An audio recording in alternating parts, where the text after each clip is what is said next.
laktunk, de a szüleim nyugdíjba mentek, és Mount Sterlingbe költöztek, mert sok rokonunk él itt. Mi pedig követtük őket. Mount Sterling egy kisvárosi közösség 60 kilométerre Lexingtontól. Itt mindenki ismer mindenkit. Az emberek nagyon kedvesek és barátságosak.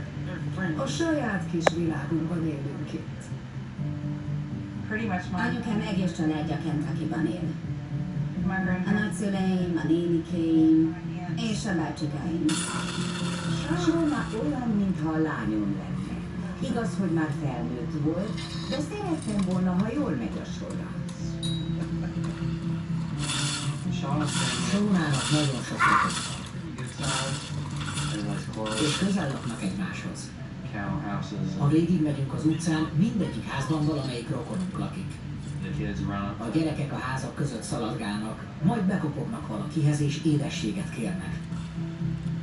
A szüleim velünk szemben laktak.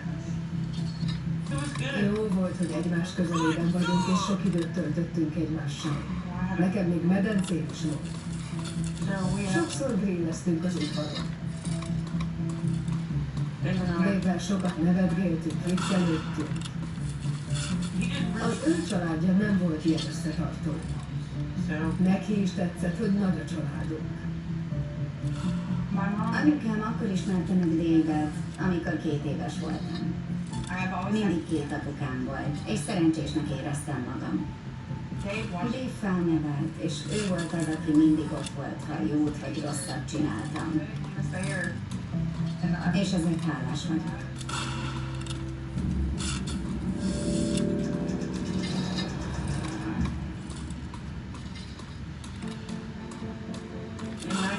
...1995-ben az Ohio állambeli Franklinben éltem.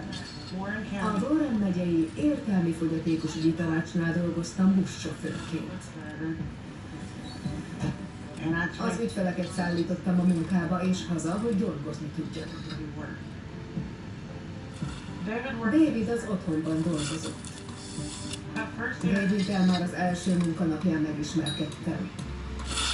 Sőt, össze is vesztünk. Sokat vitatkoztunk, és ő haragsztott rám.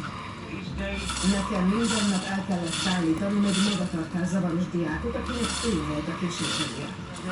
Beszélgetni kezdtünk, és kicsiktük. Idővel megkedvelt, és onnantól nem volt megállás. Összejöttünk.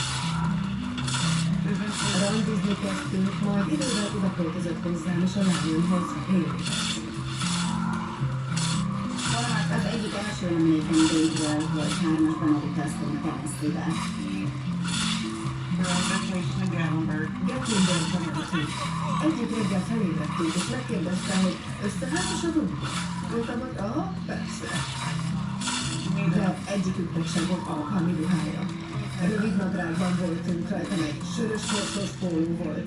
Haley volt az egyetlen, aki normális ruha volt. Még kislány volt, és szerettem csinosan öltöztetni. Tudták, hogy együtt akarnak lenni, ezért összeházasodtak. Aztán kiderült, hogy anyukám terhes a húgommal. Én adtam neki egy esélyt, és Dave is adott.